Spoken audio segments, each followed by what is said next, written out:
भारत की धरती पर जन्मे ऐसे ही एक सितारे हैं, रतन टाटा। 28 दिसंबर 1937 को मुंबई में जन्मे रतन टाटा भारत के प्रतिष्ठित टाटा परिवार से ताल्लुक रखते हैं। उनके पिता नवल टाटा टाटा समूह के एक प्रमुख सदस्य थे, लेकिन रतन टाटा का बचपन चुनौतियों से भरा रहा।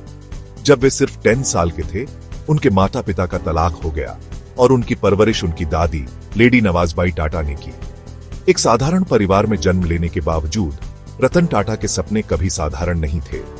बचपन से ही उनमें कुछ अलग करने की चाह थी, कुछ ऐसा जो समाज और देश के लिए मिसाल बन सके। रतन टाटा ने अपनी प्रारंभिक शिक्षा मुंबई के cathedral and John Connon school से प्राप्त की। इसके बाद वे आगे की पढ़ाई के लिए अमेरिका चले गए, जहां उन्होंने कॉर्नेल यूनिवर्सिटी से आर्किटेक्चर और स्ट्रक्चरल इंजीनियरिंग में डिग्री हासिल की। बाद में उन्होंने हार्वर्ड बिजनेस स्कूल से एडवांस्ड मैनेजमेंट प्रोग्राम भी पूरा किया। उनकी सोच हमेशा सीमाओं से परे रही है। उन्होंने अपने विचारों और कार्यों से यह साबित किया कि भारतीय प्रतिभा किसी भी अंतर्राष्ट्रीय मंच पर पीछे नहीं है। यह कहानी सिर्फ एक सफल उद्योगपति की नहीं है, यह कहानी है एक ऐसे व्यक्ति की जिसने टाटा समूह में अपने करियर की शुरुआत 1961 में टाटा स्टील के शॉप फ्लोर पर एक सामान्य कर्मचारी के रूप में की। उन्होंने अपने जीवन के हर मोड़ पर चुनौतियों का सामना किया और हर बार उन्हें पार कर आगे बढ़े। रतन टाटा ने अपनी मेहनत, लगन और ईमानदारी से पूरी दुनिया में अपना एक अलग मुकाम बनाया।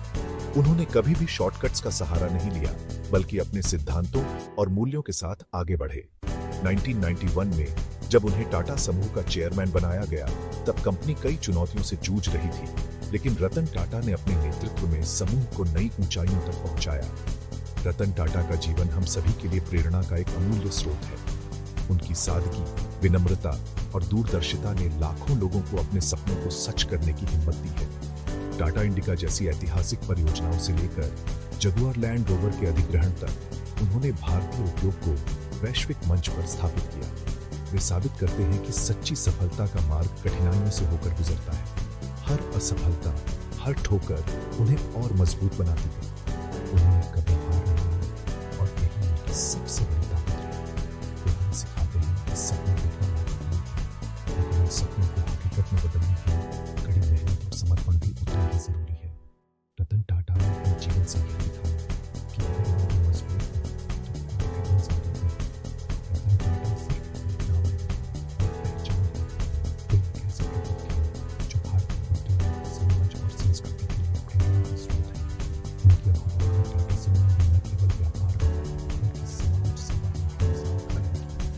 वे एक ऐसी विरासत है जो आने वाली पीढ़ियों को प्रेरित करती रहेगी, उनका मार्गदर्शन करती रहेगी। रतन टाटा की कहानी हमें यह याद दिलाती है कि सच्ची महानता केवल उपलब्धियों में नहीं, बल्कि अपने मूल्यों और समाज के प्रति अपने कर्तव्यों में छुपी होती है। उनका जीवन हमें यह सिखाता है कि अगर हम भी अपने सपनों के लिए ईमानदारी और समर्पण से आगे बढ़े, तो हम भी अपनी पहचान बना सकते हैं। 28 दिसंबर 1937 को मुंबई के एक प्रतिष्ठित पारसी परिवार में जन्मे रतन टाटा का बचपन जितना खास था, उतना ही चुनौतियों से भरा भी रहा। टाटा परिवार, जो अपने औद्योगिक योगदान और समाज सेवा के लिए जाना जाता है, हमेशा से ही मूल्यों और परंपराओं का पालन करने वाला रहा है। उस दौर का मुंबई अपनी तेज रफ्तार और विविधता के लिए प्रसिद्ध था, और इसी शहर की गलियों में रतन टाटा ने अपने जीवन की पहली सांस ली। बचपन में ही रतन टाटा को पारिवारिक कलह और तनाव का सामना करना पड़ा। उनके माता पिता नवल टाटा और सूनू टाटा के बीच लगातार बढ़ते मतभेदों ने उनके मन पर गहरा प्रभाव डाला। एक बच्चे के लिए यह सब देखना आसान नहीं था, लेकिन रतन टाटा ने इन परिस्थितियों से खुद को मजबूत बनाना सीखा। परिवार के भीतर की जटिलताओं ने उन्हें सहनशीलता और आत्मनियंत्रण का महत्व सिखाया। जब उनके माता पिता अलग हो गए, तब रतन टाटा और उनके छोटे भाई बहनों की जिम्मेदारी उनकी दादी नवाजबाई टाटा के कंधों पर आ गई। नवाजबाई टाटा, जो अपने स्नेह, अनुशासन और पारसी परंपराओं के लिए जानी जाती थी, ने न सिर्फ उन्हें सुरक्षा दी, बल्कि जीवन के महत्वपूर्ण मूल्यों की भी शिक्षा दी। दादी ने परिवार में एकजुटता, दया और सेवा की भावना को हमेशा प्राथमिकता दी। दादी के संस्कारों ने रतन टाटा के व्यक्तित्व को गहराई से गढ़ा। उन्होंने अपने पोते को हमेशा सच्चाई, सहानुभूति और दूसरों की मदद करने की प्रेरणा दी। नवाज़बाई टाटा ने रतन को यह सिखाया कि समाज के प्रति जिम्मेदारी निभाना और विनम्रता बनाए रखना सबसे बड़ी पूंजी है। दादी के साथ बिताए गए पल उनके जीवन की नींव बन गए। रतन टाटा ने बचपन से ही अनुशासन, कड़ी मेहनत और ईमानदारी के गुणों को आत्मसात किया। वे पढ़ाई में जितने गंभीर थे, उतने ही घर के कामों में भी हाथ बंटाते थे। दादी ने उन्हें सिखाया कि जीवन में सफलता पाने के लिए मेहनत और सच्चाई सबसे जरूरी है। टाटा परिवार की परंपरा रही है कि हर सदस्य समाज के लिए कुछ न कुछ योगदान दे। यही भावना रतन टाटा के भीतर गहराई से बस गई। उनकी प्रारंभिक शिक्षा मुंबई के प्रसिद्ध कैथेड्रल और जॉन कॉन्वेंट स्कूल में हुई। इस स्कूल का माध्यम अनुशासन और विविधता ने रतन टाटा के सोचने के तरीके को और भी व्यापक बनाया। यहाँ उन्होंने दोस्ती, नेतृत्व और टीम वर्क के महत्व को समझा। स्कूल के दिनों में ही उनमें नेतृत्व की झलक दिखने लगी। शिक्षा के प्रति उनकी लगन ने उन्हें आगे बढ़ने के लिए प्रेरित किया। उच्च शिक्षा के लिए वो अमेरिका गए, जहाँ उन्होंने विश्व प्रसिद्ध कार्नेल यूनिवर्सिटी में वास्तुकला की पढ़ाई की। यह अनुभव उनके लिए एक नया संसार खोलने जैसा था, जहाँ उन्होंने स्वतंत्रता, रचनात्मकता और वैश्विक दृष्टिकोण सीखा। इसके बाद उन्होंने प्रबंधन की पढ़ाई के लिए हार्वर्ड बिजनेस स्कूल में दाखिला लिया। यहाँ उन्होंने वैश्विक सोच, नेतृत्व और व्यवसाय की बारीकियों को समझा। रतन टाटा के जीवन की नींव में परिवार के संस्कार, शिक्षा और कठिनाइयों से मिली सीख का गहरा असर रहा, जिसने उन्हें आगे चलकर एक महान उद्योगपति, समाज सेवी और नैतिक नेतृत्वकर्ता बनने की प्रेरणा दी। हार्वर्ड से पढ़ाई पूरी करने के बाद रतन टाटा भारत लौट आए। विदेश में शिक्षा प्राप्त करने के बाद उनके पास कई विकल्प थे। चाहते तो वहीं रह सकते थे या किसी बड़ी मल्टीनेशनल कंपनी में काम कर सकते थे, लेकिन उन्होंने अपने देश, अपनी मिट्टी और अपने परिवार के बिजनेस को चुना। यह फैसला आसान नहीं था, क्योंकि भारत लौटकर उन्हें शून्य से शुरुआत करनी थी। रतन टाटा ने टाटा समूह के साथ जुड़ने का निर्णय लिया और शुरुआत में उन्हें टाटा स्टील के जमशेदपुर स्थित प्लांट में काम करने का मौका मिला। यहां उन्हें एक आम कर्मचारी की तरह काम करना पड़ा, कभी मशीनों के पास, कभी मजदूरों के साथ, कभी ऑफिस में फाइलों के बीच। एक बार जब प्लांट में भारी बारिश के कारण बाढ़ आ गई थी, रतन टाटा ने खुद मजदूरों के साथ मिलकर पानी निकालने का काम किया। इससे उन्होंने सीखा कि नेतृत्व का असली मतलब है हर परिस्थिति में अपनी टीम के साथ खड़ा रहना। टाटा स्टील में काम करते हुए रतन टाटा को कई बार मजदूरों के विरोध का भी सामना करना पड़ा। एक बार जब उन्होंने सुरक्षा के लिए नए नियम लागू करने की कोशिश की, तो कुछ कर्मचारियों ने इसका विरोध किया, लेकिन रतन टाटा ने धैर्य और संवाद से समस्या का हल निकाला। उन्होंने महसूस किया कि असली सीख किताबों से नहीं, बल्कि जमीन पर काम करने और लोगों की बात सुनने से मिलती है। कहते हैं ना, सीखने की कोई उम्र नहीं होती। रतन टाटा ने भी यही साबित किया। जब उन्हें टाटा मोटर्स की जिम्मेदारी मिली, तो उन्होंने इंडिका कार प्रोजेक्ट शुरू किया। शुरुआती दिनों में इंडिका को लेकर कई आलोचनाएं हुई, लेकिन रतन टाटा ने हार नहीं मानी। उन्होंने हर गलती से सीखा और प्रोजेक्ट को सफल बनाया।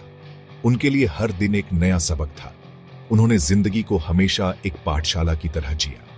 छोटी छोटी बातों से सीखते हुए, खुद को आगे बढ़ाते हुए वे सफलता की सीढ़ियां चढ़ते गए। जब टाटा ग्रुप ने कोरस कंपनी को खरीदने का फैसला किया, तो कई लोगों ने इसे असंभव बताया, लेकिन रतन टाटा ने अपने अनुभव और सीख का इस्तेमाल कर इस डील को सफल बनाया। यह वह दौर था जब रतन टाटा ने व्यावहारिक जीवन के कठोर यथार्थ को समझा। उन्होंने देखा कि सफलता के रास्ते में कितनी मुश्किलें आती हैं, कभी संसाधनों की कमी, कभी टीम में मतभेद, तो कभी बाजार की अनिश्चितता। इंडिका के शुरुआती असफल लॉन्च के बाद उन्होंने टीम के साथ मिलकर गाड़ी में सुधार किया और दोबारा बाजार में लाया। इससे उन्होंने सीखा कि हार मानने की गलती नहीं। उन्होंने सीखा कि सफलता का रास्ता आसान नहीं है। इसके लिए प्रबंधन, लगन और समर्पण की आवश्यकता होती है। रतन टाटा ने अपने संघर्षों से जाना कि असली जीत वही है जो मुश्किलों से मिलकर हासिल की जाए। उनका जीवन हमें सिखाता है कि हर चुनौती एक अवसर है और हर संघर्ष से हम कुछ नया सीख सकते हैं। 1981 में रतन टाटा को टाटा समूह का चेयरमैन बनाया गया। यह वह समय था जब टाटा समूह कई आंतरिक और बाहरी चुनौतियों से जूझ रहा था। कई कंपनियां अलग अलग दिशा में काम कर रही थीं और समूह में एकता की कमी थी। रतन टाटा ने अपनी दूरदर्शिता और नेतृत्व शैली से इन चुनौतियों का सामना किया। उन्होंने समूह की सभी कंपनियों को एक ब्रांड के तहत लाने का फैसला किया, जिससे टाटा नाम को एक नई पहचान मिली। उन्होंने समूह के कामकाज में कई अहम बदलाव किए, जैसे टाटा टी और टाटा मोटर्स जैसी कंपनियों का विस्तार और वैश्विक अधिग्रहण की शुरुआत। पुराने और घाटे वाले व्यवसायों को बंद किया और कोरस स्टील और जगुआर लैंड रोवर जैसी अंतरराष्ट्रीय कंपनियों का अधिग्रहण कर टाटा समूह को वैश्विक स्तर पर स्थापित किया। रतन टाटा ने तकनीक के महत्व को समझा और टाटा कंसल्टेंसी सर्विसेज (TCS) को आगे बढ़ाया, जिससे टाटा समूह एक तकनीकी रूप से उन्नत और वैश्विक कंपनी बन गई। रतन टाटा के दिल के बेहद करीब था नैनो प्रोजेक्ट। उन्होंने 2003 में इस विचार की शुरुआत की थी, जब उन्होंने एक आम भारतीय परिवार को दोपहिया पर सफर करते देखा। उनका सपना था कि हर भारतीय परिवार कार का सपना पूरा कर सके। इसी सोच के साथ उन्होंने सबसे सस्ती कार बनाने का संकल्प लिया। उन्होंने लोगों की कार बनाने का बीड़ा उठाया। टाटा मोटर्स की टीम ने कई चुनौतियों का सामना करते हुए लागत को कम रखने के लिए इनोवेटिव तकनीकों का इस्तेमाल किया।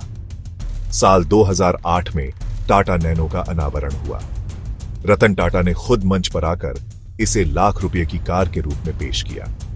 दुनिया भर में इसकी चर्चा हुई। टाटा नैनो को दुनिया की सबसे सस्ती कार कहा गया और यह ऑटोमोबाइल इंडस्ट्री में क्रांति का प्रतीक बन गई। कम कीमत में कार बनाने का यह एक साहसिक कदम था।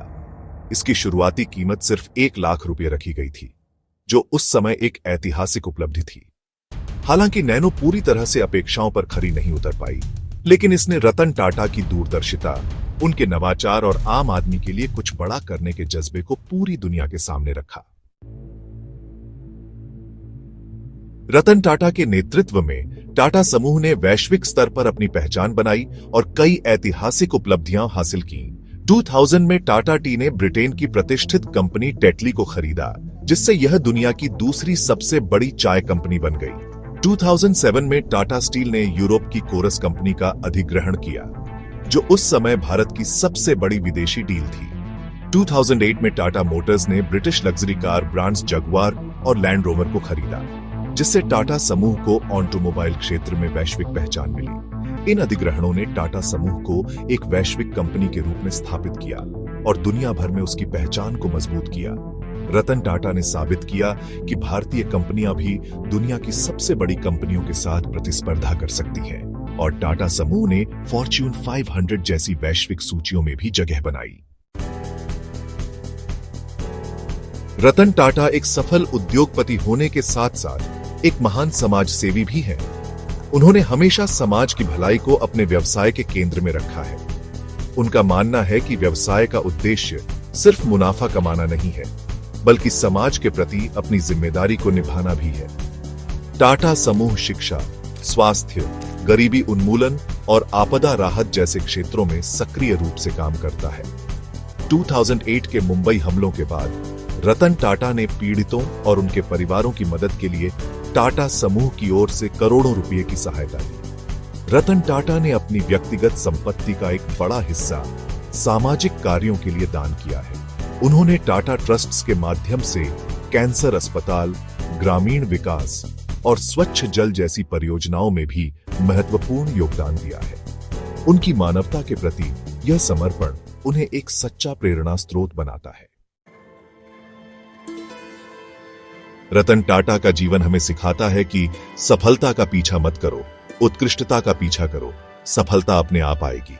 वे कहते हैं, अगर आप तेजी से चलना चाहते हैं तो अकेले चलिए, लेकिन अगर दूर तक जाना है तो साथ चलिए। रतन टाटा मानते हैं कि आपका काम आपकी पहचान है, इसलिए उसे पूरी ईमानदारी और मेहनत से कीजिए। वे सलाह देते हैं कि बड़े सपने देखिए, लेकिन उन्हें पूरा करने के लिए जोखिम उठाने से मत डरिए। मुश्किल समय में भी उम्मीद मत छोड़िए, क्योंकि वही आपको मजबूत बनाता है। रतन टाटा हमेशा कहते हैं, विनम्र रहिए और दूसरों की मदद कीजिए, यही असली सफलता है। रतन टाटा एक ऐसे व्यक्तित्व हैं जिन्होंने भारतीय उद्योग और समाज पर गहरी छाप छोड़ी है। टाटा समूह के नेतृत्व में उन्होंने भारत को वैश्विक मंच पर गौरवान्वित किया और देश की पहचान को नई ऊंचाइयों तक पहुंचाया। उनकी दूरदर्शिता, कड़ी मेहनत, ईमानदारी और समाज के प्रति प्रतिबद्धता ने भारतीय व्यापार की दिशा बदल दी। रतन टाटा सिर्फ एक नाम नहीं, बल्कि एक विचारधारा है, जिन्होंने नैतिकता और नवाचार को हमेशा प्राथमिकता दी। वे आने वाली पीढ़ियों के लिए एक आदर्श हैं, जिन्होंने समाज सेवा, शिक्षा और उद्यमिता को बढ़ावा दिया। रतन टाटा की विरासत हमें सिखाती है कि सच्ची सफलता समाज को आगे बढ़ाने और दूसरों को प्रेरित करने में है।